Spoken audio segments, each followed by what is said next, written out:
Fala pessoal, sejam bem-vindos a mais um Toca Ficha. Eu sou o Rubens Chaves. Eu sou o Matheus Winkler. Eu sou Daniel Gomes. E hoje a gente vai bater um papo sobre a medicina do futuro. A gente vai falar sobre geriatria. Primeiro geriatra do Toca Ficha, né? E um dos múltiplos geriatras que tem aqui no MCP. É uma honra aqui estar com o Daniel. Já vou apresentar ele para vocês. Bom, o Daniel, ele é geriatra, né? Como eu falei, editor-chefe do GeriClass, que é um baita produto digital aí específico para educação continuada, né? E para prova de título de geriatria. Ele é autor do livro Geriatria, da editora Medbook, e ele tem mestrado pela Universidade Federal de Pernambuco, né? Toda a formação é lá, né? Na Federal de Pernambuco. Isso. Legal. E é uma grande honra, né, ter você aqui, Daniel. Você é uma grande referência aí da geriatria, da clínica médica e da medicina do Nordeste, né, e do Brasil, com certeza. Porque você está empreendendo no digital, e a gente vai falar bastante sobre isso também, sobre possibilidades de empreender, se tornando uma referência dentro da sua especialidade. E vamos falar um pouco sobre como que foi essa tocação de ficha ali na geriatria, que é uma especialidade que eu gosto de falar que é a especialidade do futuro, porque a gente sabe que a pirâmide etária, né, brasileira, ela tá... Já não é mais uma pirâmide, já né, não é quase mais uma pirâmide, já começou esse movimento de se inverter, e agora ela já tá mais um cilindro ali, um negócio... cilindro. E vai começar a abrir pra cima agora, né? Exato. Seja bem-vindo aí, Daniel. Cara, obrigado. Prazer enorme estar aqui com vocês, com o Rubão, com o Matheus. Sou ouvinte do Toca Ficha, né? E faltou você colocar aí, Rubão, no currículo, aluno MCP, tá? Aluno MCPista, pô. Eu sou MCPista com muito orgulho. Falei também. Com muito orgulho. Massa. Você tá desde janeiro, desde o começo do ano, né, com a gente, né? Foi, exatamente. Legal, pô. E aí, muitos insights legais a gente tem. Amigo do Lapinha também, né? Um salve pro Lapinha aí. Do Eduardo Lapa, do Cardio Papers, do Galego. Galeguinho também. E tem sido massa essa trajetória aí com vocês. E acho que ao longo desse podcast aqui a gente vai explorar isso daí, com certeza. Isso também, com certeza. Né, como também tem sido massa para mim todo esse aprendizado, né? Todo esse aprendizado aí. Legal. Participar ali da comunidade do MCP tem sido... bem legal, né? É massa. Tem sido massa. É massa. A gente cresceu bastante. A gente tá... Provavelmente, para você que tá ouvindo, você tá ouvindo em 2024. Feliz ano novo aí. Agora, estamos especialidade do futuro no podcast do futuro. Estamos com vagas abertas agora para a mentoria de 2024, tá? E basicamente a gente te ajuda ali tanto para captação e estruturação inicial do consultório, tanto para quando você já tem, né, um consultório rodando e você está enfrentando alguns gargalos ali da operação, né? E aí o Daniel estava nesse momento, quando ele chegou para a gente aqui na mentoria, ele já tinha um consultório com bastante pacientes, bastante volume, já tinha uma receita legal, um ticket médio legal, já proporcionava uma experiência massa, mas ele estava enfrentando algumas dores, né? Explica um pouco como que foi essa decisão, né, de você participar aqui da comunidade do MCP, de estar com a gente aí, e como que você pode trazer algo de palpável pra galera para falar, pô, esse tipo de coisa aqui que fez eu virar a chavinha agora em 2023, que foi essa orientação, ou algo mais prático ali para tangibilizar pra galera aí como que foi essa transformação do seu consultório em 2023, né? Que já era muito bom, né? Então, massa. Vou contar para vocês um pouquinho como é que foi minha história, né? Boa. Eu tenho 42 anos, né? E me formei, ano que vem eu vou fazer 20 anos de formado. Então, formei ali com 23 anos. E aí fui fazer a formação de clínica, geriatria, fiquei pela universidade, ali fiz mestrado, preceptoria das residências. E desde que eu acabei a formação, eu já ingressei no consultório. E aí, se você está começando consultório agora, digo logo, foi para mim a melhor decisão que eu tomei. Já começar logo de cara. Foi começar logo, né? Ali fazendo pelo menos um horáriozinho, meio turno. Então, porque eu fui aprendendo ali a fazer consultório na prática mesmo ali, colocando a mão na massa. E eu digo sempre aos meus residentes, né? O quanto antes você começar, melhor. Né? Não procrastine a sua entrada no consultório. Não barrigue, né? Não barrigue essa entrada. E foi, eu vejo que foi uma das decisões mais acertadas. E meu consultório foi crescendo ali no boca a boca. A principal fonte de aquisição de clientes era o boca a boca, eram os pacientes egressos. Eu fazia parte eu era do staff clínico de um hospital particular em Recife, então quando eu acompanhava e eu dava alta para o paciente, eu disse, olha, eu espero você lá no meu consultório para revisão daqui a tantos dias. Alguns não iam porque eu não tinha, eu já comecei sem atender por convênio, mas aí eu fui crescendo no consultório, comecei uma tarde e aquilo ali foi crescendo e eu fui saindo dos meus vínculos, já comecei no particular.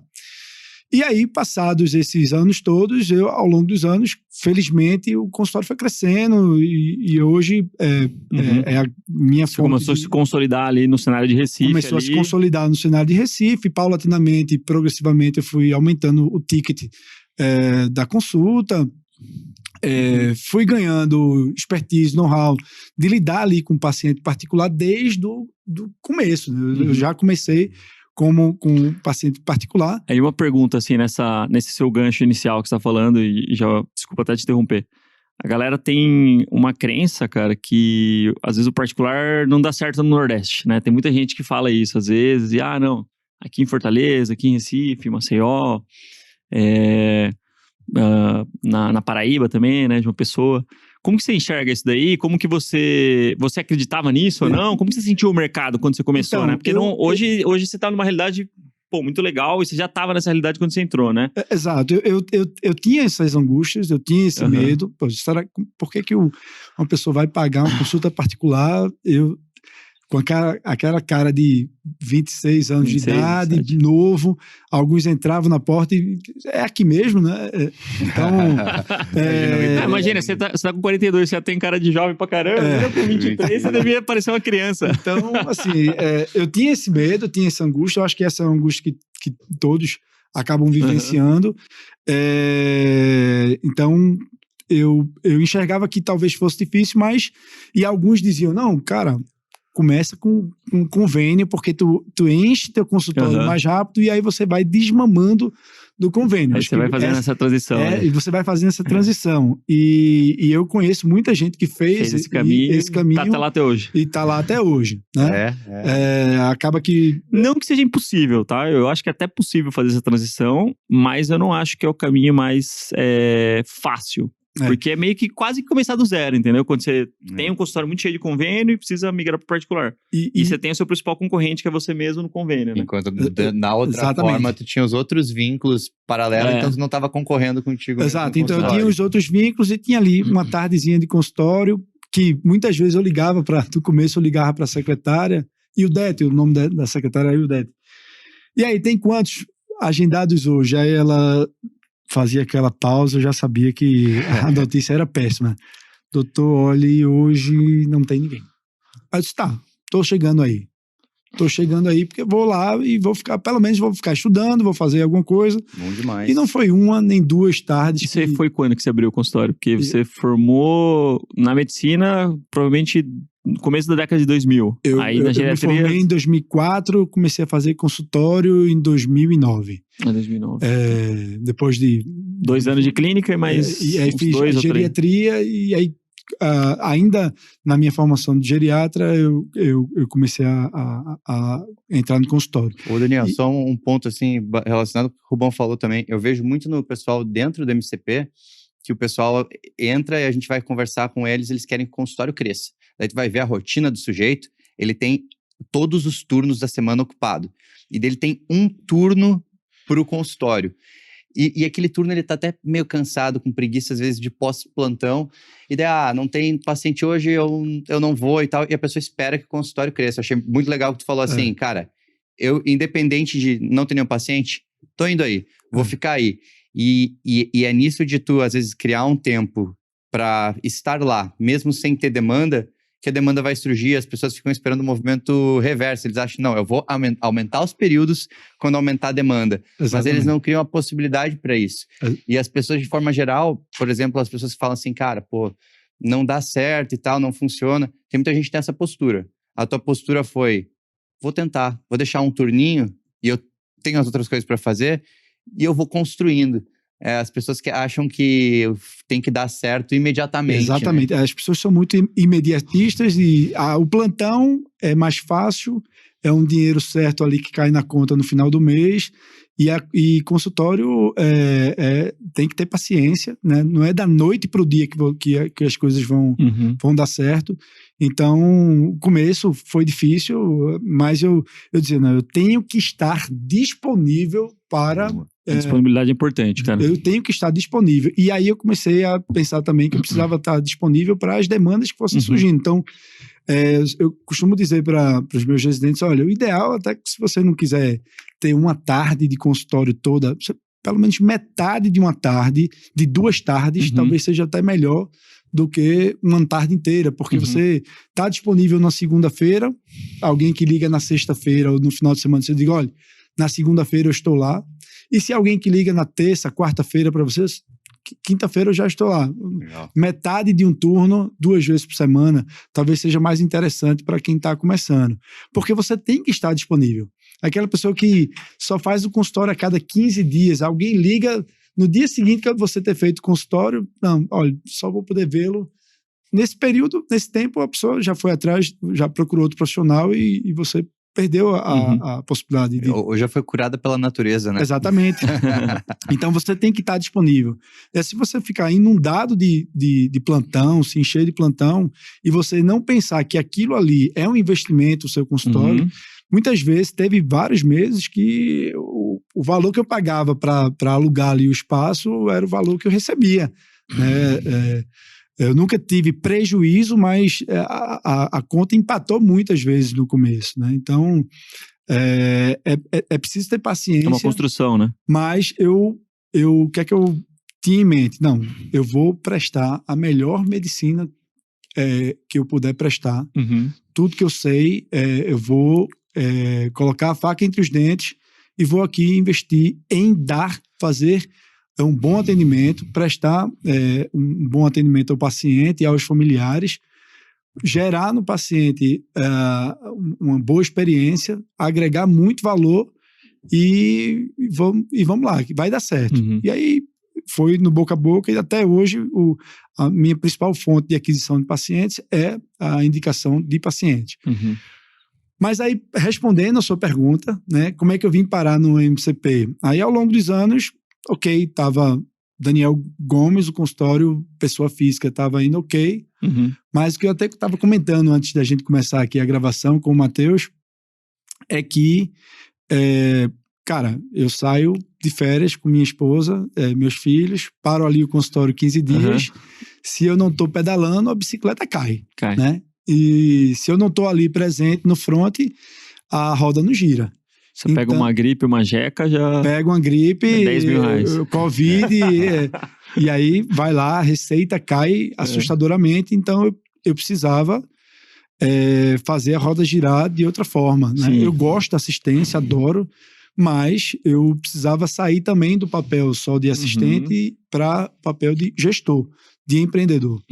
E aí foi nesse momento que eu tenho lá no meu consultório, eu como geriado, tenho 2 sócios neurologistas que atendem uma clientela, também tem um ticket muito parecido com o meu, um perfil de pacientes parecido, há uma interseção grande neurologia e geriatria. A gente disse, olha, a gente precisa repensar, né? Porque senão a gente vai chegar aos 70 anos, 80 anos, espero que bem, né? Mas sempre com essa dependência do nosso trabalho. E a gente não sabe o que é que pode acontecer conosco.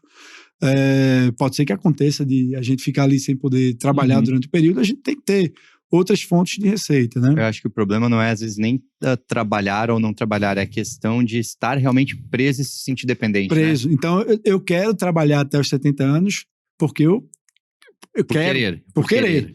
Não por eu estar precisando. Eu tenho essa ideia na minha... Você quer ter um poder de escolha, evidentemente. Poder de escolha, né? E aí, há um tempo que... Uma dor sua, então, só para deixar claro pra galera, era tipo assim, você queria desatrelar a sua receita 100% a sua execução como assistencialista, né? Exatamente. Se fosse só por receita, tu estava satisfeito com a tua receita. A questão é, eu vou depender disso para sempre ou eu vou dar um outro passo aqui? Exatamente. E aí foi pensando nisso Que aí eu comecei a namorar o MCP, Uhum. né? Vi ali o MCP e conversei com os meus sócios. Eu chamo de sócios, Você mas conhecia eles ainda? Não conhecia eles ainda. o Igor e o Eduardo Uhum. são pessoas excelentes, Legal. excelentes pessoas e médicos. Mas a gente disse, olha, a gente tá indo tudo muito bem, mas pode ser melhor, né? Uhum. E aí foi quando a gente começou a ter uma visão mais de empreendedor. E aí, namorando o MCP, foi que olha, eu preciso conversar com os caras, né? Foi quando eu tive contato com o Rubão. No início eu fiquei na dúvida se vocês, o nicho de vocês era só quem estava ali começando, não era aquela minha realidade, eu estava começando, claro. Já tinha alguns anos de estrada, mas eu precisava de uma orientação ali de como destravar os gargalos ali, como né? destravar os gargalos. E aí, nesse período de 2023, foi massa, porque nas mentorias, nas conversas que a gente teve, foram muitos insights fornecidos, e aí possibilitou a gente ampliar os horizontes. Então, a gente tá modelando a expansão, né, criando um ecossistema para atendimento de excelência ao idoso E eu acho que você tinha uma questão de demanda reprimida também, né? Demanda reprimida. Que eu falei pra gente fazer alguns ajustes aí pra melhorar essa questão. Exatamente, eu estava preocupado porque... Então, se você está com a agenda cheia, a gente pode te ajudar também. Então não eu estava preocupado vazia que a gente resolve. Eu estava preocupado porque às vezes ligavam lá para agendar, mandavam mensagem, eu só tinha consulta para um mês.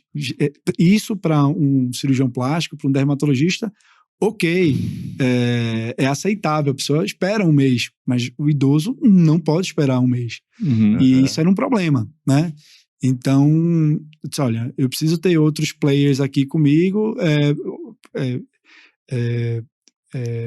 não só aumentar o ticket da consulta, mas é preciso pensar soluções assim, outras soluções, né? Outra demanda minha é o WhatsApp, né? Então, eu estava brincando aqui com o Matheus, talvez o WhatsApp do geriatra, se não ganhar, pelo menos empata com o do pediatra, né? Deve ser as duas especialidades, talvez mais demandadas no WhatsApp, o geriatra e o pediatra. Então, eu precisava também de pensar em soluções para isso. E aí foi quando, nas mentorias, a gente você foi me dando ali insights, diminuindo o meu medo, né? Porque também tenho medo, né? Eu vou expandir, mas e se não der certo? Eu sou médico, eu não sou gestor, eu tô engateando na gestão e colocam a gente sente aquele medo, né? E aí isso aí tá destravando, a gente contratou outras pessoas, nós contratamos outras pessoas, modelamos outras possíveis fontes de receita. E vamos ver se 2024 é ainda melhor aí com os projetos. Com certeza. Aí uma coisa que a gente sempre fala, né?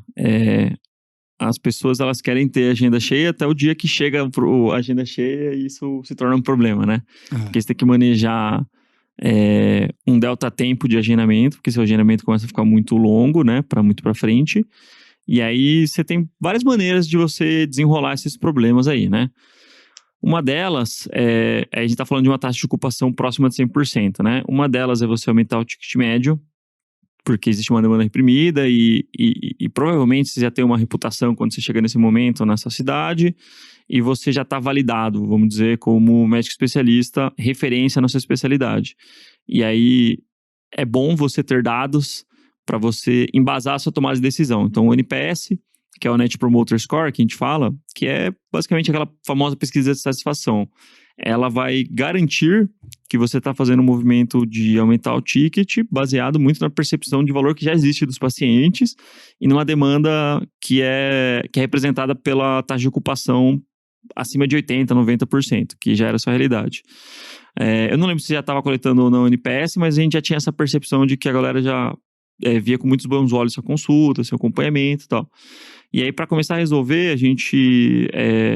É uma possibilidade de aumentar o ticket médio e uma outra possibilidade é você construir painéis de acompanhamento que você consiga aumentar a sua receita na cabeça, né? Quando a gente fala na cabeça, é tipo... será que uma especialidade como geriatria, que existe uma longitudinalidade muito grande. Então, você tem pacientes que vão ser pacientes até você dar alta celestial para eles, Exatamente. provavelmente, né? Que é a característica da geriatria, eu vejo bastante assim, né, nos geriatras que tem no grupo. Então, faz muito sentido, às vezes, você cobrar sua disponibilidade embutida num programa de acompanhamento, né? Você, sei lá, você cobra R$1.000 e garantir que a pessoa vai ter todas as consultas ao longo do ano, que ela vai ter acesso a seu WhatsApp, vai ter acesso à sua equipe por 4 consultas de 850 e ela já fazer esse comprometimento em troca de adesão e maior resultado e maior tranquilidade, né?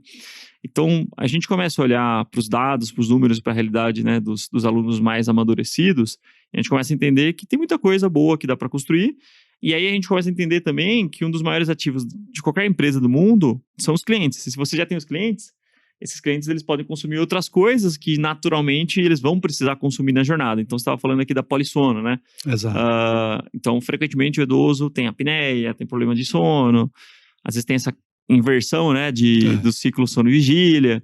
Então, tem coisas que a gente chama de fruto baixo, né? Fruto baixo é de tudo que você pode colher da árvore, o que tá mais fácil, que você só esticar a perna e a mão, você já pega, né? Às vezes a gente fica olhando para aquela coisa que tá muito longe, que vai exigir um investimento gigantesco, sei lá, uma tomografia, entendeu?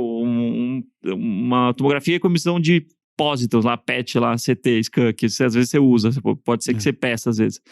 Mas é algo muito distante da sua realidade em termos de capacidade industrial, de pátio industrial mesmo para você acomodar um equipamento desse tamanho, né?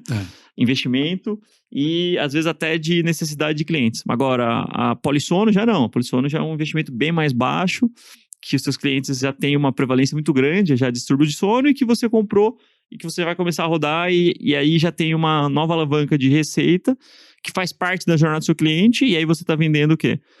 Toda a integridade, né?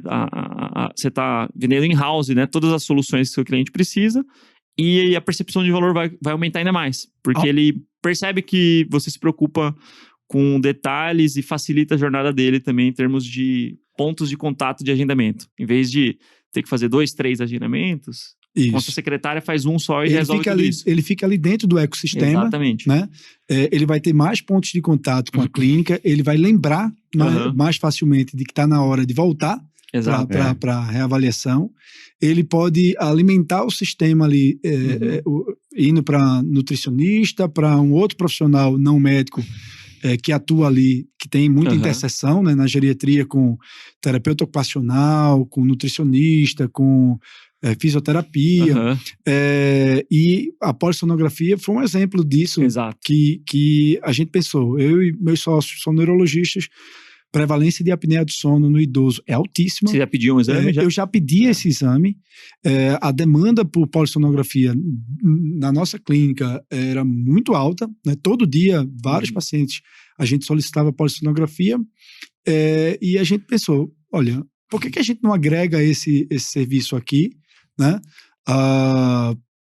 Meus sócios são neurologistas, também tem muitos pacientes com demanda por polissonografia. A gente vai comprar o aparelho, vamos pedir para um colega médico do sono laudar e a gente vai agregar esse valor aqui, a gente vai levar o aparelho na casa do paciente, pega no outro dia, então, e ele fica ali dentro do nosso ecossistema. Animal. Até essa ideia de vocês fornecerem de forma tão prática isso, eu vejo que as pessoas às vezes ficam na dúvida, assim, será que vale a pena? Por que o paciente faria o exame comigo, ao invés de fazer no convênio, se ele pode fazer esse exame no convênio também?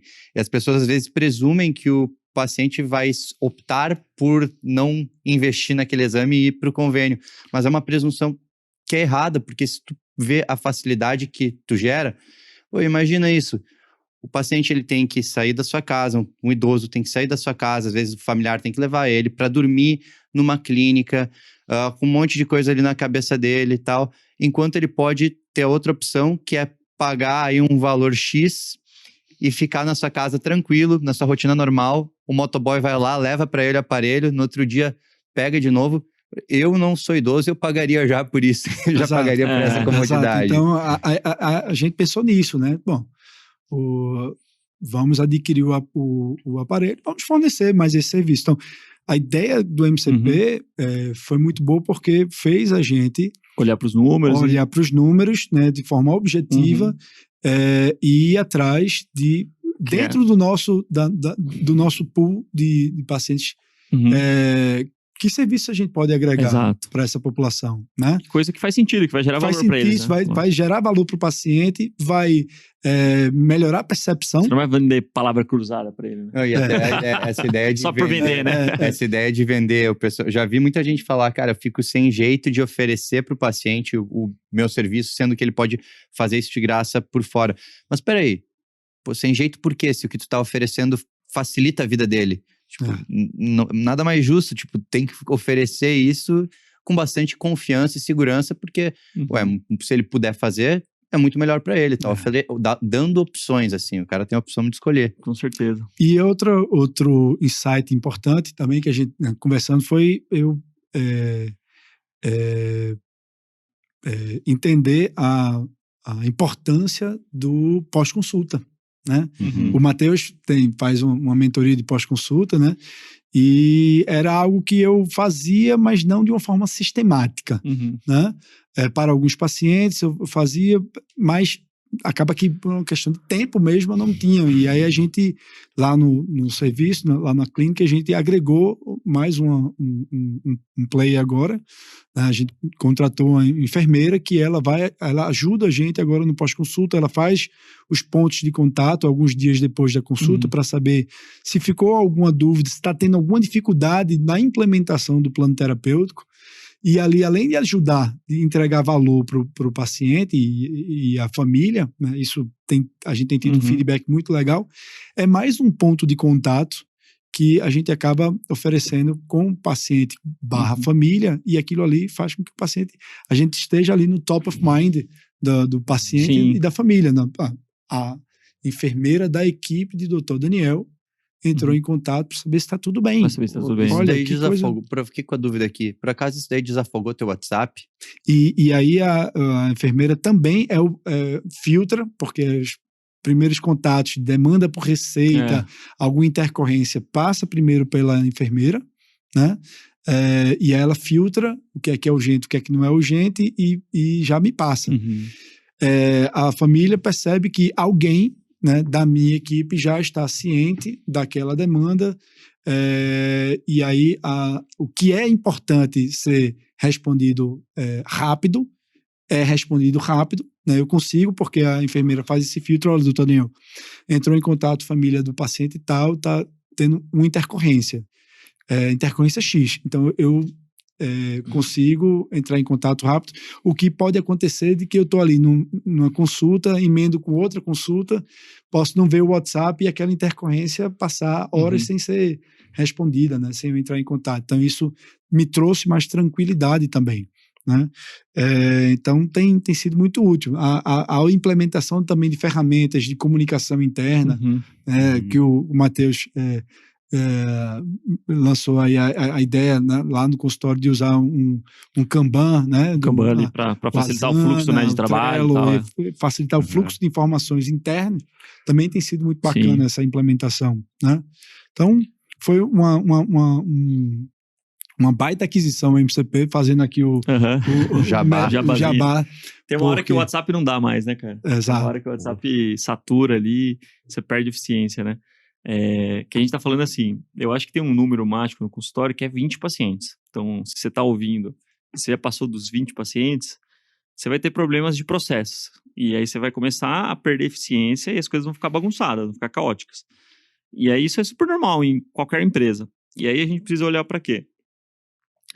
Tentar entender dentro de tudo que rola na sua operação, né? E aí a gente tá falando da geriatria, mas cada especialidade tem as suas nuances ali, né?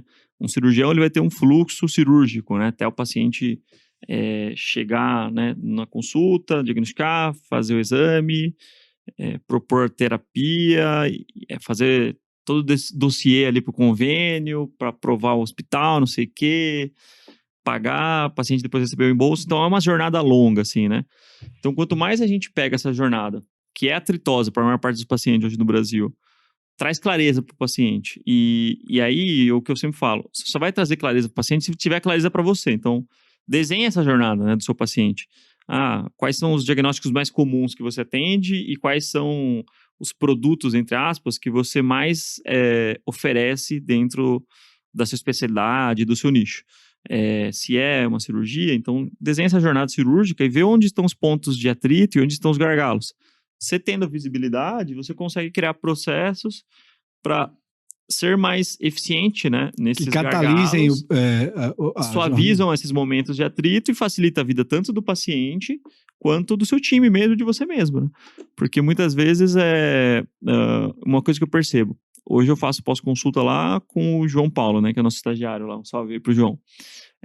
E antes era o Matheus que fazia isso pra gente, quando ele entrou de estagiário lá no Olimpo, lá que ele começou a estagiário. Salve aí pro Matheus também. Aí eu lembro que quando eu não fazia pós-consulta, diminuía a minha taxa de procedimento, que eu faço infiltração musculoesquelética, né? Tendinopatia, bursite, algumas lesões ali relacionadas ao esporte.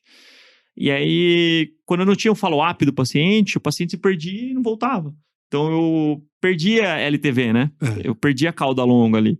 E aí, quando o paciente vem, passa, eu faço o follow-up ali, tô garantido que ele conseguiu fazer os exames, se eu pedir algum exame adicional. Aumenta a chance dele voltar para fazer muita chance, cara. Muita chance. E aí, quando ele volta, ele passa, ele vê que ele melhora, ele começa a indicar. E aí, ele vira cliente da fisioterapia, entendeu? Então, é um negócio que a gente cria... Ele entra ali naquele ecossistema, entra né? ali. A gente cria uma flying wheel, né, que a gente fala. Flying wheel, acho que eu já falei isso aqui algumas vezes, que eu gosto desse termo, que é um conceito que é o volante inercial, né? Imagina um volante gigantesco de algum metal, né? De ferro. Se você vai começar a rodar ele, você vai demorar. Você vai ter que fazer é mais pesado. É pesado, né? Pesado. Só que se você tem pouco atrito, né, na polia, no pivô central, ele vai começar a rodar e vai ganhar velocidade, vai começar a ganhar velocidade. E aí chega uma hora que se você conseguir ter pessoas empurrando junto com você esse volante nos pontos estratégicos, o negócio começa a rodar sozinho. E aí tem uma hora que ele ganha uma energia cinética tão grande que ele não vai parar tão fácil assim, né? E aí é meio que você dá um tapinha só com o dedo ali, só pra manter ele rodando só, entendeu? Então é isso que a gente criou lá, e essa é uma tese bem legal que eu estudo bastante, assim, né? Sobre modelos de negócio e gestão. Eu acho que a Amazon faz isso muito bem, né? Eles criam um modelo de negócio que eles não precisam ficar fazendo marketing, né? Assim, evidente que eles têm uma linha lá, né, da DRE deles, que é marketing, mas assim, o maior marketing são os clientes deles.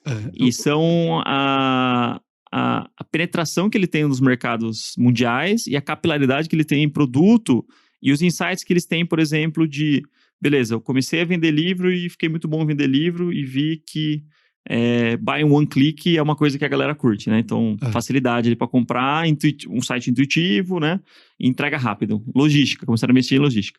Depois disso, começaram a ver que tinha saídas de outros temas relacionados ao livro que o cara tá lendo. Então, se o cara tá lendo um livro de, sei lá, de como ser um bom pai e uma boa mãe, ele vai tá grávido, começar a vender carrinho de bebê pro cara, entendeu? E aí começa a abraçar o cara ali. Aí eles começaram a perceber que muita gente, o negócio se tornou uma potência que muita gente vendia por lá. E aí eles começaram a hospedar outros sites de outras pessoas para o cara vender por lá. E aí eles mordem uma taxa grande. Acho que, se não me engano, uns 40%, 50% você vende pela Amazon, sabia? É uma taxa bem grande ali. E aí eles começaram a perceber que na Black Friday a galera não tinha hospedagem suficiente para suportar o nível de acesso. E aí caía o site dos caras. E o cara perdia uma grana gigantesca. Aí não fazia o cara comprar uma... porque para hospedagem, né, esse business de hospedagem, você precisa de ter um espaço físico gigantesco, um supercomputador gigante, não sei o quê.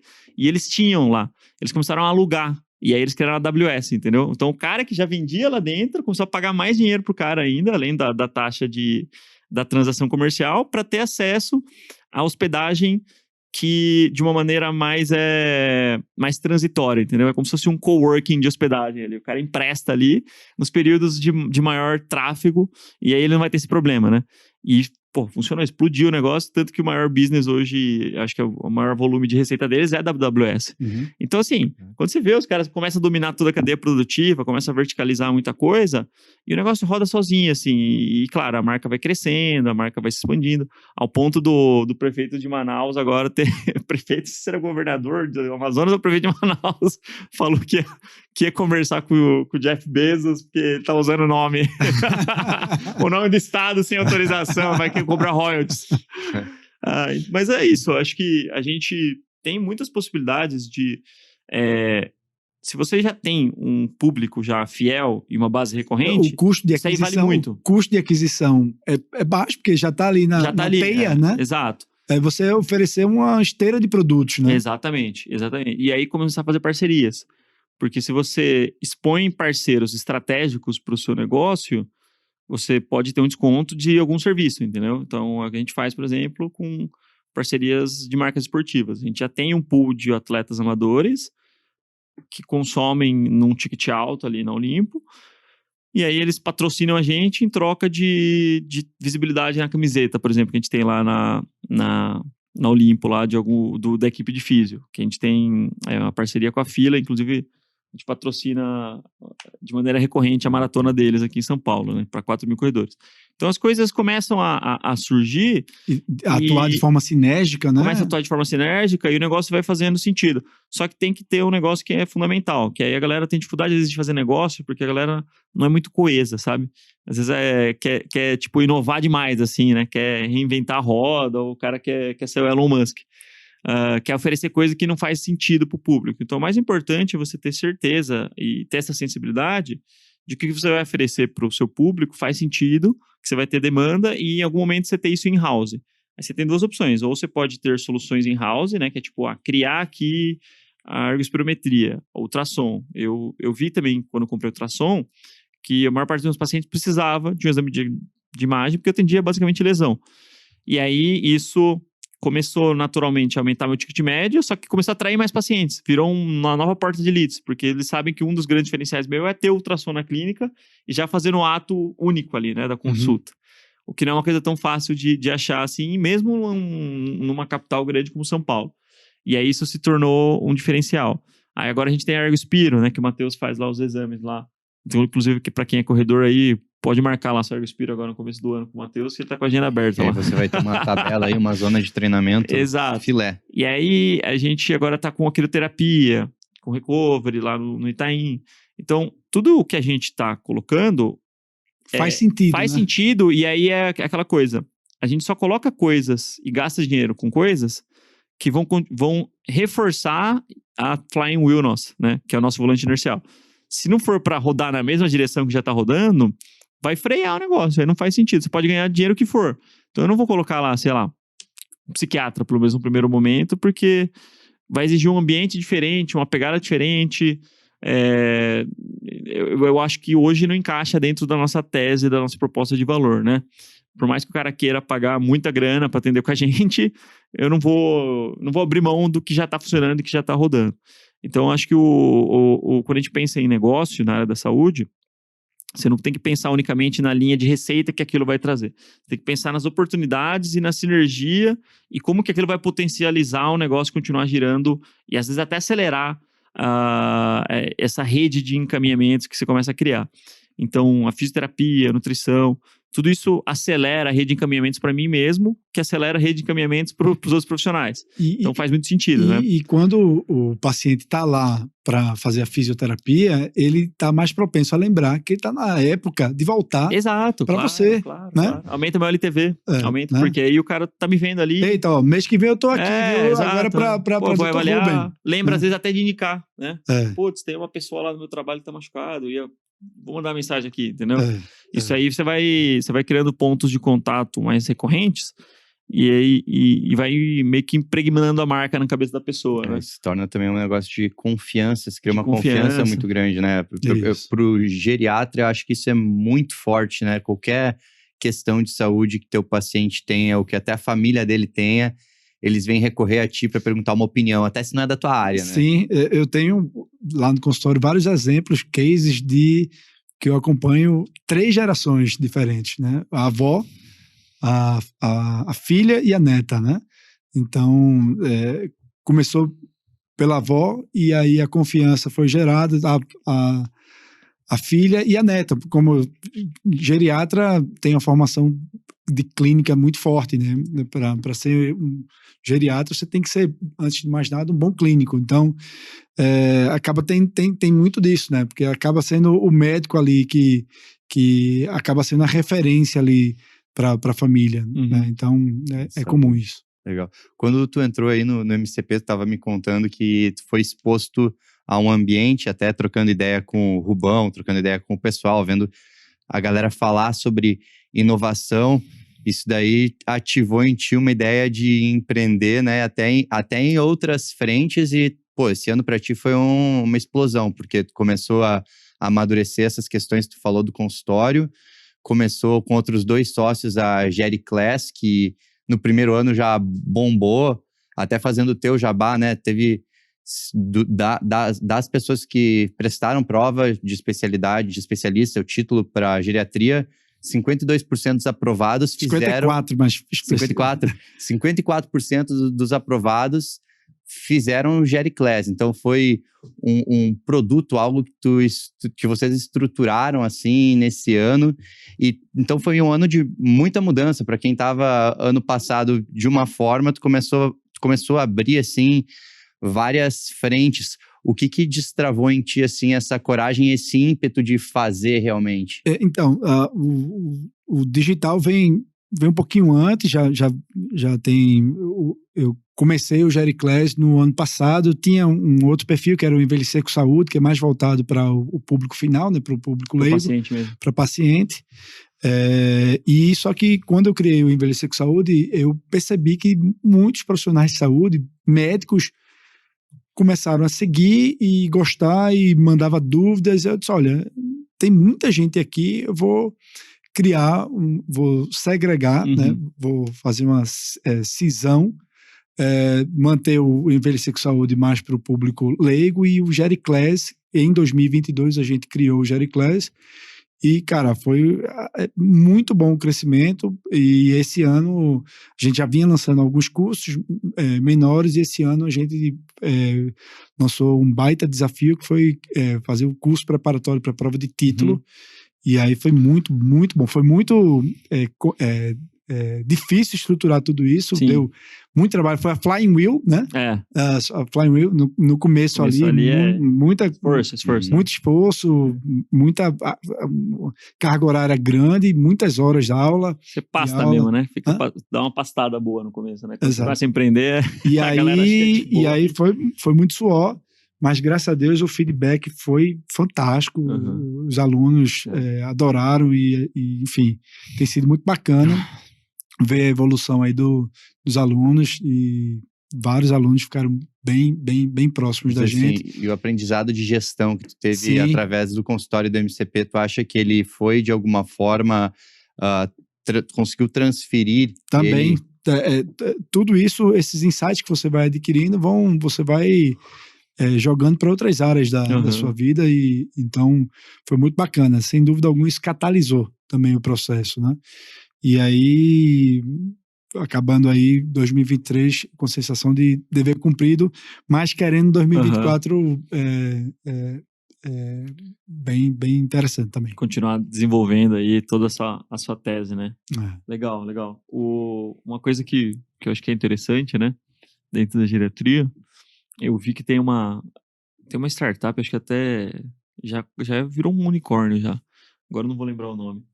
Acho que até o Elon Musk investiu nela, que é uma startup que a premissa deles é investir na ciência da longevidade, mas assim, estudar um pouco a parte epigenética, a parte de como faz para o ser humano viver 150 a 200 anos, né? Que é aparentemente uma utopia hoje em dia, né? E aí eu lembro que, acho que alguém falou, acho que algum podcast que eu ouvi, ou talvez até aqui mesmo, né? Que talvez eu sou de 89, né? Algum podcast que eu ouvi, ou talvez eu tenha falado. Ou às vezes eu tenha falado. Eu sou de 89. Diz que a nossa geração vai ser uma das primeiras gerações com consistência centenária, né? Centenária que fala? Eu falei errado. Centenária. O geriatra. Centenária. O geriatra é ele. Centenária, falei errado, então corta aí essa parte. Centenária. A gente tem uma expectativa de vida do Brasil atual e uma expectativa de vida ao nascer, né? Que são coisas diferentes. Isso. Como que você enxerga esse mercado da geriatria, evidentemente, e como que você enxerga essa ciência, entre aspas, da longevidade?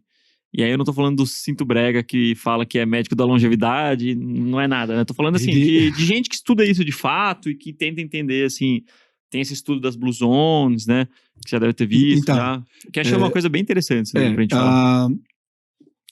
Separar a medicina da longevidade real e embasada cientificamente e entre aspas, medicina da longevidade, que não tem nada de medicina, né? Cinto breguice da longevidade, né? Eu não sei esse neologismo aí que eu criei agora, mas muito tem se falado e estudado, né, sobre a biologia do envelhecimento, vários fatores cada vez mais sendo estudados e descobertos. E muito tem se aprendido com as Blue Zones. As Blue Zones, quem não sabe, são regiões no mundo. Existem algumas regiões no mundo, como Japão, Ilha de Okinawa no Japão,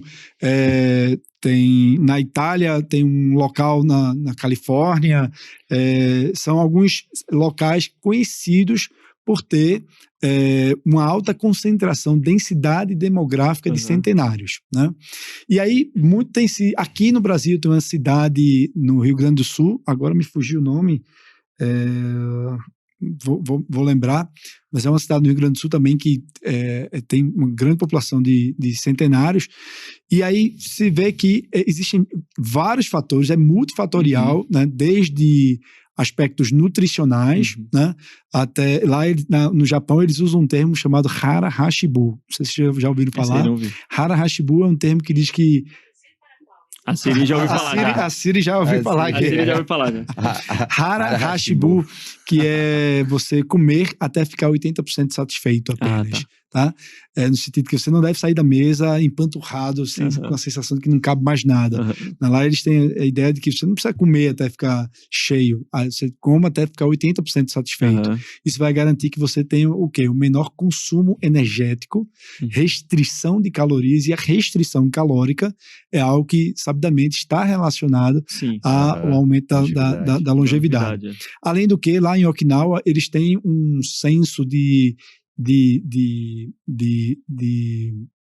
eles valorizam muito o idoso, então não tem aquela ideia de que chegou a determinada idade e não vale mais para nada. Lá eles valorizam muito o idoso, né, como sábio, formador de opinião, e o idoso participa da comunidade, né, ativamente, então há uma participação, asilo, né?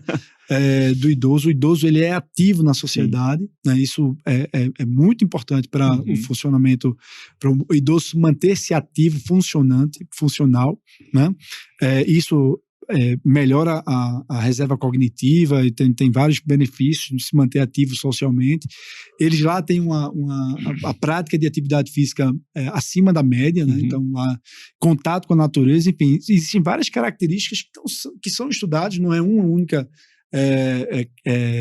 não é um único fator que leva... Relacionamentos também, né? Relacionamentos. Até esse é um ponto, assim, não é o único fator. As pessoas, às vezes, pegam um fator, né, e extrapolam, tipo, esses caras aí, eles comem tal semente daqui específica, e daí o pessoal, essa semente que faz eles viverem, e daí começa a manipular a semente e vender, assim, e tu acha que a semente vai fazer alguma diferença. De repente não era a semente que fazia diferença, era o fato de que ele tinha que fazer uma caminhada até a semente, agachar para pegar ela.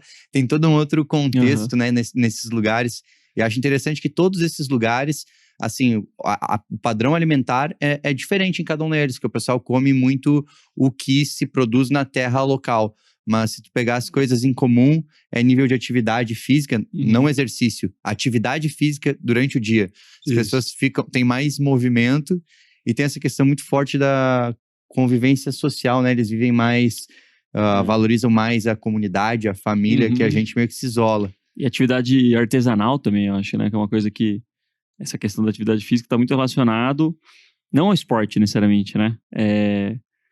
Mas, tipo, o cara que trabalha na terra, que tá ali, né, na fazenda dele, que caminha, que tem um cavalo, que não sei o quê, e aí o cara que levanta coisa, a mulher que limpa. Então, acho que são pequenas atividades domésticas mesmo que faz o cara se manter minimamente ativo ali, Sim. e não é o cara que necessariamente faz maratona. E a gente aqui achando que se a gente manipular, resveratrol lá, o negócio, vai tomar um comprimido e vai viver mais. Não, Vai pô. tomar um soro azul. Vai ter a solução mágica, né? E aí, e essa população, a população em todo o mundo, né? Isso não é novidade para ninguém, está envelhecendo, né? Infelizmente, a gente não necessariamente está envelhecendo bem, né? Existe o grande desejo é que a população envelheça e comprima as morbidades. Faço o que chama-se de teoria da compressão das morbidades, comprima as morbidades para os últimos momentos da vida mesmo, né? Para que viva o máximo possível de forma ativa, independente, com autonomia e independência, né? Funcional, até próximo do falecimento, né?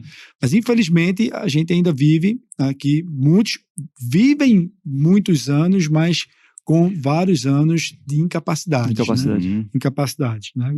A gente tem que... Limitações, né? Com limitações. Não é à toa que a gente está vivendo essa década agora, é a década eleita pela Organização Mundial de Saúde como a década para o envelhecimento saudável. Né? É a década do envelhecimento saudável. Interessante. A Organização Mundial de Saúde rotulou essa década como a década fundamental para o envelhecimento saudável, para que seja, até do ponto de vista econômico, viável, porque se você tem uma população idosa com muitas comorbidades, frágil, dependente, se tem nascido cada vez menos crianças, né? A população economicamente ativa cada vez mais comprimida, e muitos idosos com incapacidades, torna-se um grande problema para a sociedade, porque dá um desequilíbrio, né? Dá um desequilíbrio. Primeiro porque alguns dos filhos terão que dar assistência aos pais com incapacidades, e quem é que vai trabalhar? Quem é que vai produzir? Né? Então, é absolutamente necessário para toda a sociedade que a gente, né, nós unamos esforços, né, a sociedade como um todo, para que a gente promova o envelhecimento bem-sucedido, o envelhecimento saudável, para que seja, inclusive, economicamente viável, né? Para que o idoso tenha uma vida com qualidade de vida, com menos incapacidades, mais autonomia e independência. Porque a crise previdenciária é uma coisa que acontece já na Europa bastante, a gente vê. Então, é uma briga isso, né? Porque todo mundo chega próximo dia para se aposentar. Não, mais 5 aninhos agora para você se aposentar.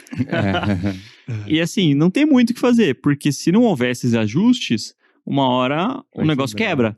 Porque a galera que gera renda e que é a população economicamente ativa não vai dar conta da galera se não tiver um corte ali.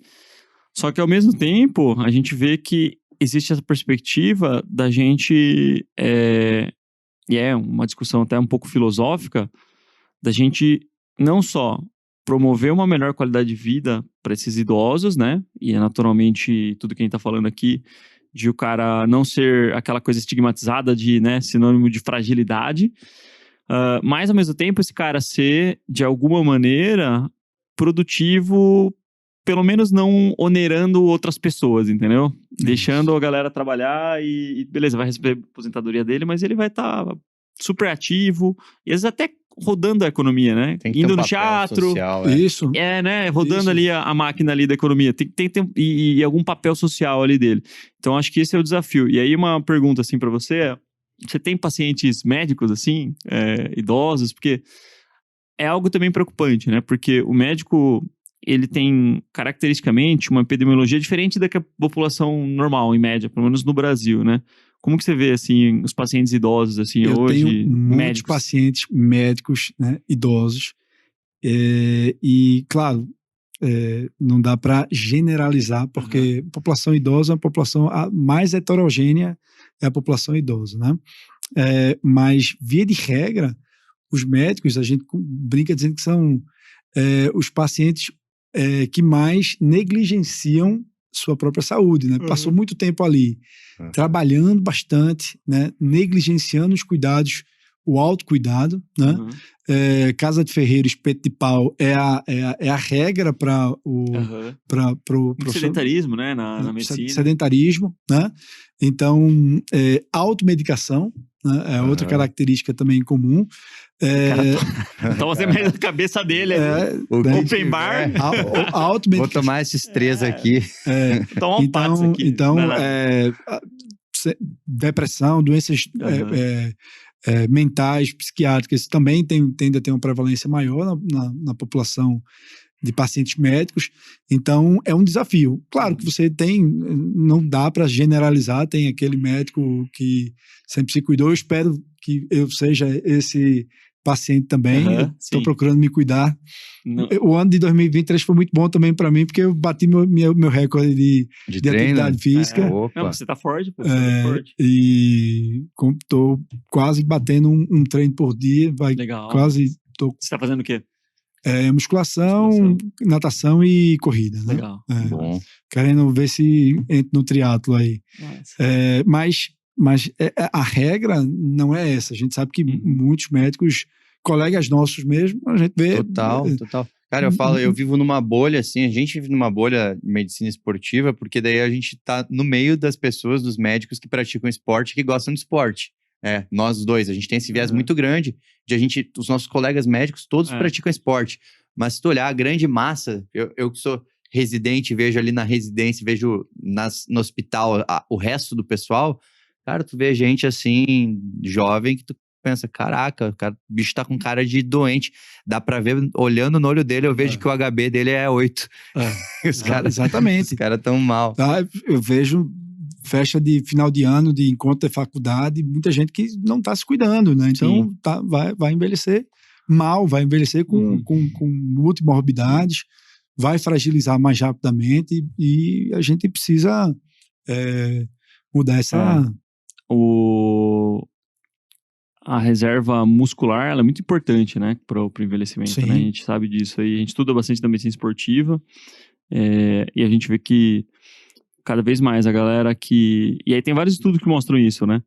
A atividade aeróbica é importante, tem seu papel, mas depois de uma certa idade, o mais importante é a musculação, né, cara? Sim, porque é isso que vai garantir você minimizar, pelo menos, a sarcopenia, que é uma coisa natural, né? Isso que vai garantir que você tenha mais mobilidade, flexibilidade, independência funcional. E isso aí também garante, querendo ou não, um nível, um estímulo cognitivo mínimo, né? Porque se você só fica em casa, se você fica só na famosa cadeira de balanço, você vai... A falta de uso, né? A falta de estímulo vai te tornando mais propenso a alguma demência, algum perfil epigenético que você tem nessa família sei lá, de um Parkinson ou de um Alzheimer. E é interessante, né? Uma das causas mais comuns de demência, a gente tem muitos oftalmos e otorrinos, né? É uma catarata maltratada e uma surdez também. Sim. Às vezes é uma atosclerose. Por quê? Não porque isso aí vai degenerar a cabeça da pessoa, mas porque isso priva ela, né? Priva de estímulos, né? De estímulo, né? E aí o estímulo é fundamental para a pessoa continuar com um certo nível de cognição, de capacidade analítica. Isso, conexão cerebral mesmo. Né? Redução da acuidade auditiva, né? A presbiacusia que surge com o envelhecimento é sabidamente hoje um fator de risco modificável para demência. Tá? Então, sabe-se hoje que até 30% dos casos de demência, eu não estou falando só doença de Alzheimer, 30% dos casos de demência são por doenças ou fatores modificáveis, né? Caraca, incluindo 30%, que você poderia evitar ou postergar bastante a instalação, 30%. E aí, dentre esses fatores modificáveis, está a hipoacusia, tem outro fator, poluição. E aí, dentro desses 30%, está também causas de demência vascular, pensando assim, também, em questão de perfil metabólico? Perfil metabólico, hipertensão, tabagismo, sedentarismo, diabetes mal controlado, dislipidemia. surdez, né? Redução da acuidade auditiva e até poluição do ar. É considerado um fator de risco hoje, também conhecido para demência. Tá? Então, a gente tem aí a ciência mostrando para a gente o que se pode fazer, o que se deve fazer. Inclusive, você falou aí de atividade resistida, que eu bato muito na tecla isso com os meus pacientes. Eu digo, olha, a atividade resistida, musculação, pilates, é importante para todas as faixas etárias, mas se tem uma faixa etária que tende a trazer mais benefício é a população idosa, né? Porque, inclusive, benefício cognitivo. Hoje se sabe que a atividade física resistida traz estímulo cognitivo importante. Miocinas, BDNF, tem um monte de fatores aí envolvidos, né? Exatamente. Então, e depois dos 40 anos, né, normalmente em média, né, a gente atinge o pico de massa óssea e muscular em 35, 40 anos, a gente tende a ter o declínio, né? A gente precisa remar contra a maré para não ter tanta perda, né? Sim, com certeza. Bom, é muito interessante, né, esses caminhos, né, que existem aí na geriatria e como o estudo da geriatria serve até pra gente, né, porque a gente quer naturalmente envelhecer bem e eu vejo que é uma coisa que me preocupa bastante, cara. Os médicos, eles não se cuidam, né, então a gente sempre fala pra galera, o consultório ele tem que servir para ser uma base, para você ter poder de escolha de conduzir sua vida do jeito que você quer. E geralmente, eu nunca vi ninguém falar pra mim, pô, eu quero trabalhar 12 horas por dia, todo dia, até morrer. Eu nunca vi ninguém falar isso pra mim, pelo menos até hoje, dentro do MCP, nunca chegou e falou que isso é um objetivo, né?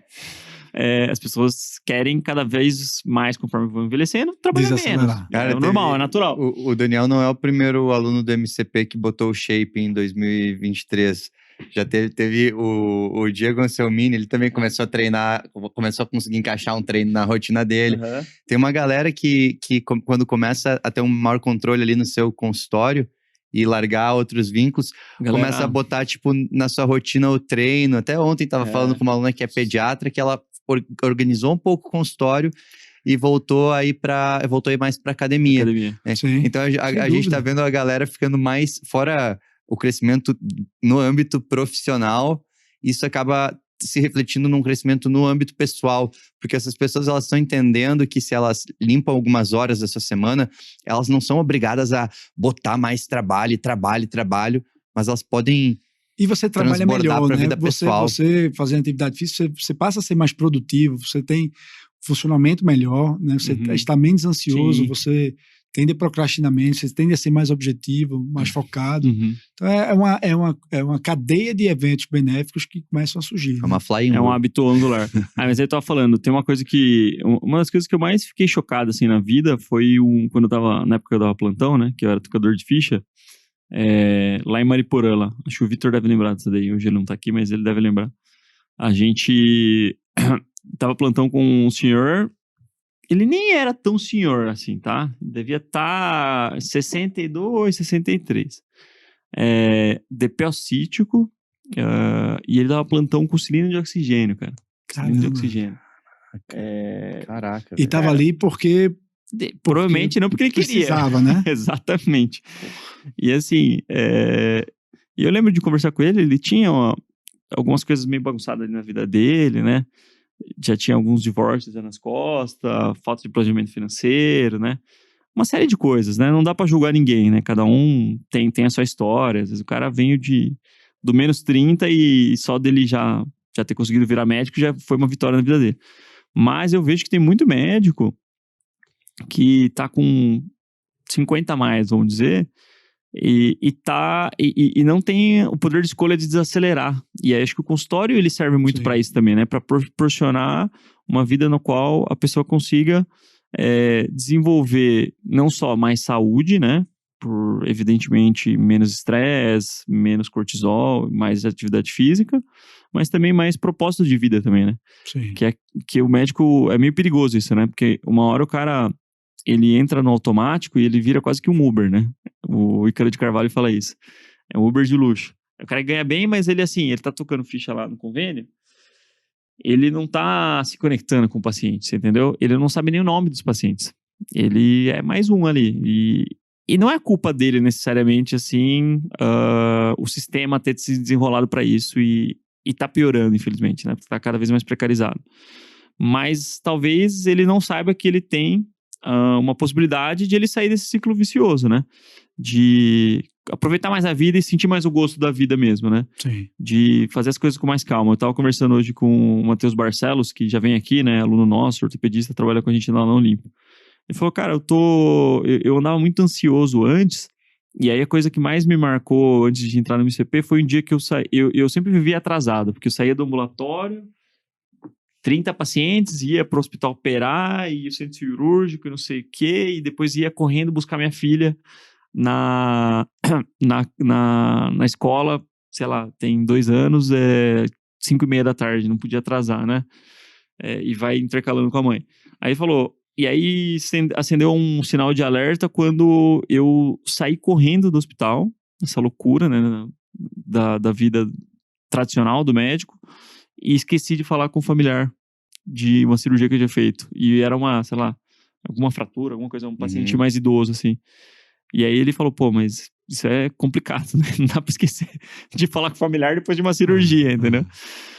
Aí ele percebeu que hoje a vida dele tá num ritmo menos frenético, sabe? E ele consegue aproveitar mais o dia a dia, consegue tomar um café com calma, conversar, olhar, tomar decisão, respirar.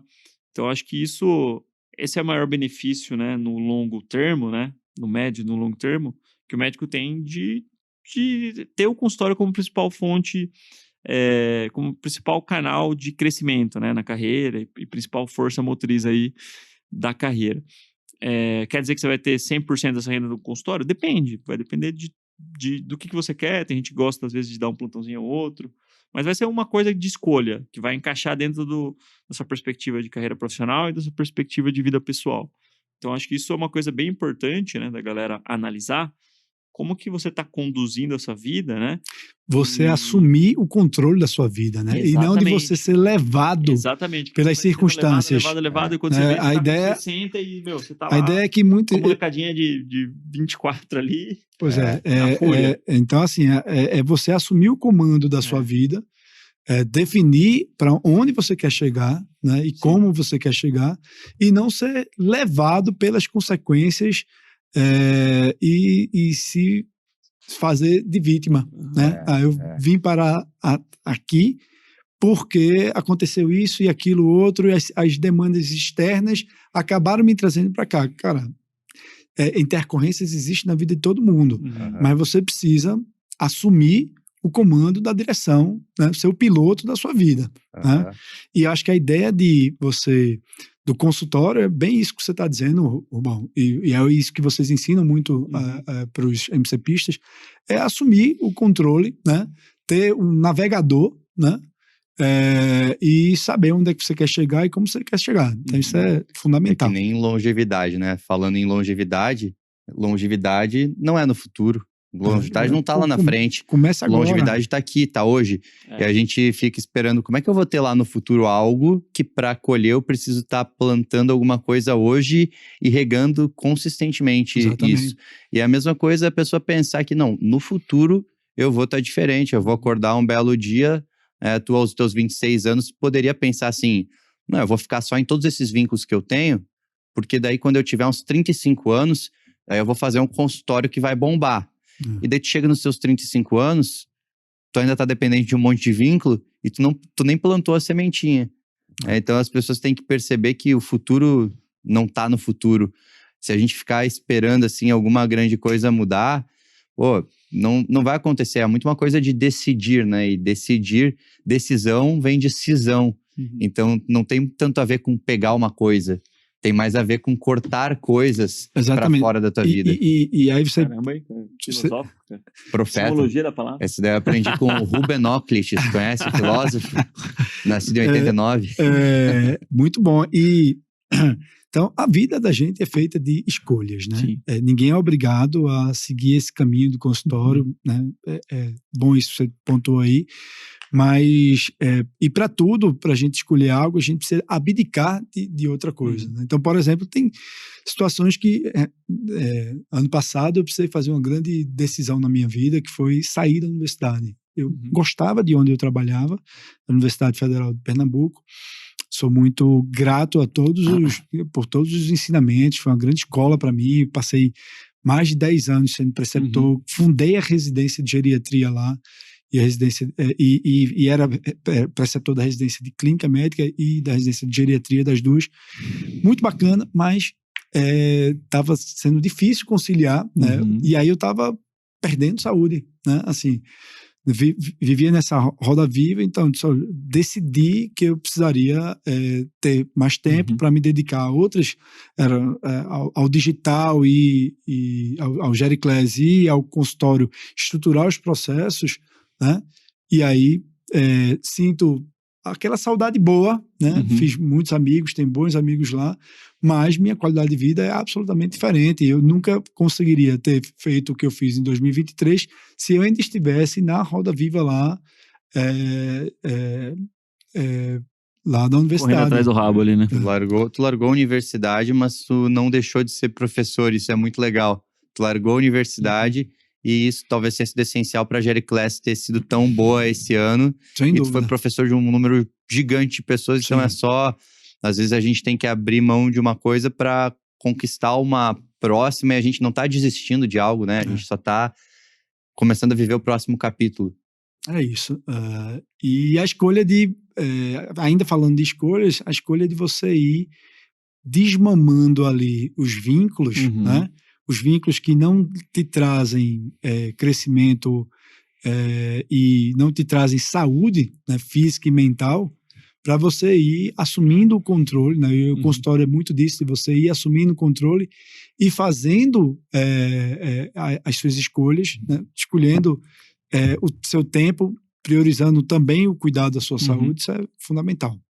Sim, com certeza, com certeza. Pô, massa, baita tocação de ficha aí, muitos aprendizados. Que você prescreveria aí pra galera que tá começando a jornada aí na clínica médica, na geriatria, eventualmente, né?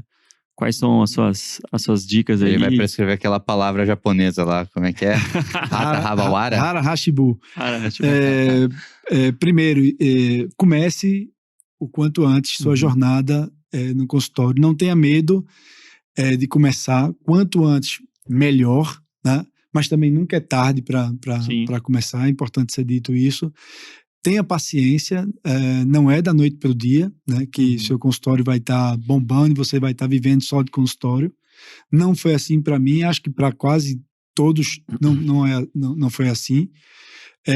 Mas não é um caminho fácil, mas é um caminho que, se bem planejado, tem grande chance de dar certo, né? Faça o possível para que a experiência do seu cliente, do seu paciente e da família do seu paciente seja a melhor possível. Dê a melhor medicina que você pode dar, porque o retorno aumentará a chance de vir. Planeje, estruture essa sua jornada no consultório e vá com fé. Boa. E cuide da sua saúde, porque eu também me arrependo de não ter começado ainda antes a cuidar mais da saúde. Com certeza. Acho que é isso. Boa. Tem uma parábola, vou terminar com uma parábola agora. Aí sim. Tô church hoje. O Evangelho de Rubem. Tô levando o Evangelho hoje. Tem uma parábola interessante. É uma lenda, ou uma parábola, não sei. Que diz que tinha um grande monge tibetano que ficava lá perto do Everest, lá, sei lá, no Himalaia, lá na Cordilheira dos Himalaias, e ele vivia retirado lá. Só que era um cara muito sábio, assim, né? Um cara, sei lá, talvez centenário ali, que tinha muita sabedoria, e ele aconselhava pessoas que queriam conselhos de vida, né? E era um cara já muito prestigiado, né? Dentro daquele universo dele. Aí diz que teve um cara lá que era um grande político, né? Da região e tal, que um dia quis subir lá e conversar com ele, né? E ele morava numa cabaninha, assim, e aí ele chegou lá e ele se apresentou, falou, começou a conversar com ele e tal, explicou todos os grandes feitos que ele já tinha feito, ele tinha empresa, já era um cara muito bem sucedido, milionário, não sei o que e tal. Aí ele começou a falar e ele percebeu que o cara não tava dando muita bola pra ele, assim, né? Mas ele continuou falando.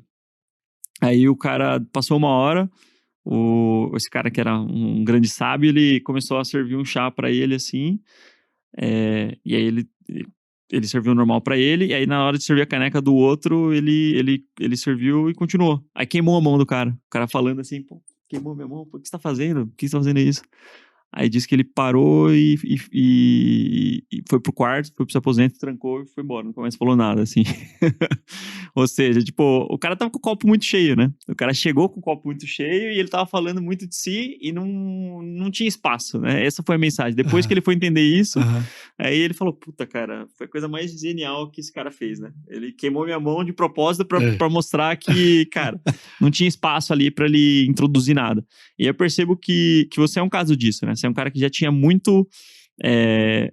Tava muito bem consolidado já no mercado de Recife. Você podia falar, não, já tem muita coisa aqui e não preciso de ajuda de ninguém, entendeu? Eu vou me virar sozinho.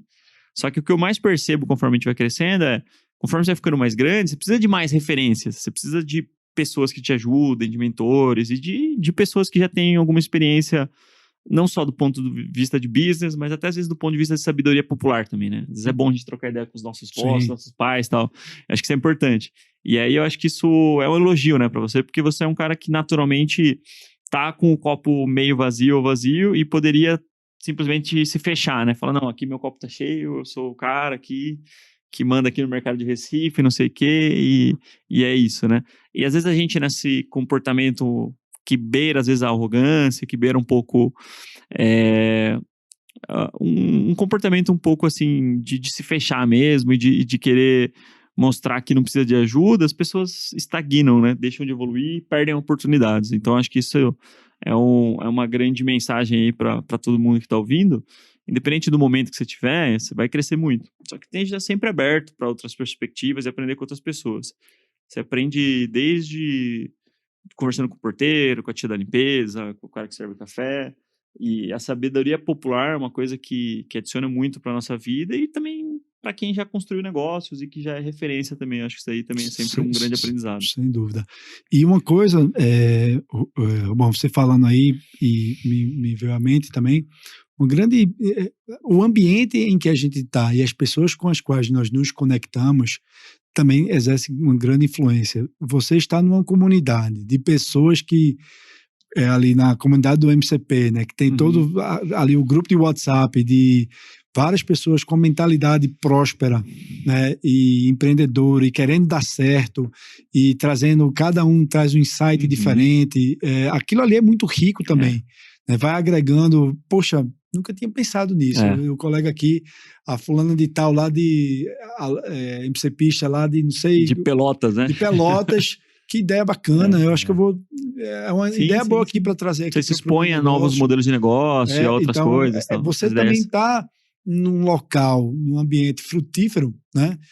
Que de outras pessoas que trazem ideias, é muito bacana. Que faz você continuar crescendo. Exatamente. A gente acha que a gente tem as respostas, mas conforme a gente vai trilhando o caminho, a gente vê que se abrem possibilidades que a gente não imaginava que antes elas existiam. E aí a gente percebe que o que a gente pensava no passado, que no passado a gente jamais pensaria, imaginaria talvez o que a gente está conquistando no futuro. Então, até queria aproveitar aqui o momento, porque a gente tem que sempre exaltar assim, as coisas boas e as coisas prósperas que as pessoas fazem.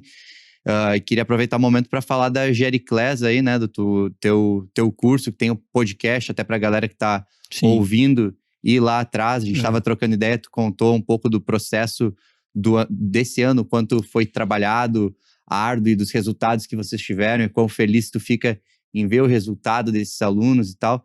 Então, parabéns por isso aí. Acho que é um trabalho muito legal e que cada vez a gente possa ter mais pessoas boas fazendo coisas boas e mais médicos empreendendo e trazendo soluções para outros médicos. Bacana, com certeza. Show de bola. Bom, valeu aí pela tocação de ficha e pela sua presença aí lá do Recife. Um salve pro pessoal do Recife. Só lembrando, pessoal, sigam a gente aí em todas as redes sociais, evidentemente, e acompanhem a gente no Spotify. A gente está com 351 estrelinhas, né?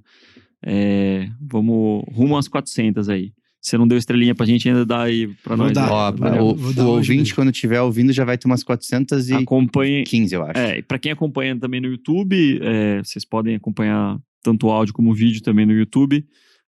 Ligue as notificações, deem estrelinhas lá também, classifiquem a gente, comente aí se você gostou desse episódio. E em breve a gente vai ter muita novidade. Esse ano de 2024 aqui, a gente vai ter uma esteira de eventos presenciais muito legal. Inclusive, a gente vai começar a explorar os nichos, né, dentro dos eventos presenciais. Então a ideia é ter imersões específicas aí. Quem sabe a gente não pode cavar um de geriatria aí, né? Falar só de consultório geriátrico. Vamos lá. Com certeza a gente estará muito feliz aí com o convite, né, de participar do Gericlass aí, do evento presencial também. A gente vai fazer ano que vem, agora eu tava... 2024, esse ano, né? Porque a gente tá gravando no finalzinho de 2023, vai lá em 2024, mas a gente vai ter um evento presencial, já adiantando aí pro pessoal que tá nos escutando, do Gericlass. A gente vai fazer passa suas redes sociais, né, pro pessoal seguir, acompanhar. Então quem não segue aí o Gericlass, sigam o Gericlass, tá nas redes sociais. @Gericlass. @Gericlass, tem o Spotify, Apple Podcast, todos os agregadores de podcast. A gente tá lá, né, com conteúdo para quem atende pacientes idosos, quem maneja com pacientes idosos, seja se você é geriatra ou não, se você é cardiologista, ortopedista, enfim, e atende pacientes idosos, acho que é uma boa você escutar. E esse ano, 2024, a gente vai fazer um evento presencial aqui, e já fiz aqui o convite para a turma do MCP. Quero vocês lá dando palestras sobre empreendedorismo médico, sobre o que vocês tanto me ensinaram aí ao longo desse ano. Possibilidades na geriatria, né? Possibilidades na geriatria, passar um pouquinho aí de empreendedorismo para a galera que vai estar lá no evento. Maio de 2024. Maio de 2024. Boa. Com certeza. Em São Paulo. A gente vai estar feliz aí. Legal. Pessoal, valeu. E toda quinta, 8 horas da manhã, a gente está no ar. E até a próxima, então. Valeu. Tamo junto. Abraço. Valeu. Tchau. Tchau.